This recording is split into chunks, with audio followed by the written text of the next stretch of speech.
The door to the building slammed, and a gust of wind sent dead leaves soaring and dipping like crazy kites. Alexis Leora nodded to Eva and stepped gracefully down the steps to do her warm-up exercises.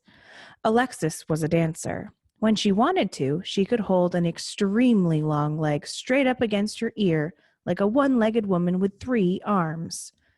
But she couldn't smile. Eva decided it was because Alexis Leora was lonely. Writing? Alexis Leora asked Eva. Yes, Eva answered. Alexis Leora did 6 deep knee bends and then sighed. Stretch, she said sadly. Use your imagination. If your story doesn't go the way you want it to, you can always stretch the truth. You can ask, what if, and make up a better story.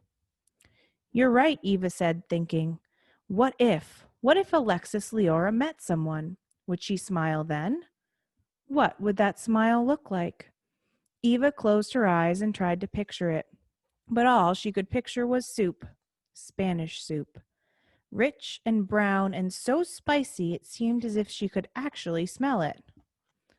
She could. When Eva opened her eyes, Mrs. Martinez was standing beside her. She nodded to Alexis Leora as she handed Eva a bowl of soup. Have some, she said. Writers need soup. What's your story about? Nothing much, Eva sighed. Nothing ever happens on 90th Street. Add a little action, Mrs. Martinez said, like soup. A little of this, a little of that. And don't forget the spice. Mix it, stir it, make something happen. Surprise yourself. She nodded again to Alexis Leora and went inside. Eva put down her pencil and tasted Mrs. Martinez's wonderful, surprising soup. She thought about her story. It wasn't wonderful. It wasn't surprising. But what could she do? Nothing ever happened on 90th Street. How could she possibly add a little action and make something happen? Eva had no ideas. She was stuck. Then Mrs. Friedman came from the block, wheeling baby Joshua in his stroller. He was holding a bright red ball in his 2 tiny fat hands. Bird, he called out to a pigeon hunting for something to eat. Bird, hungry. Pigeon, Mrs. Friedman told him. Eva sighed and looked down at her half-eaten Danish and then at her notebook. She looked at baby Joshua, then at the pigeon. She remembered Alexis Leora's words of advice.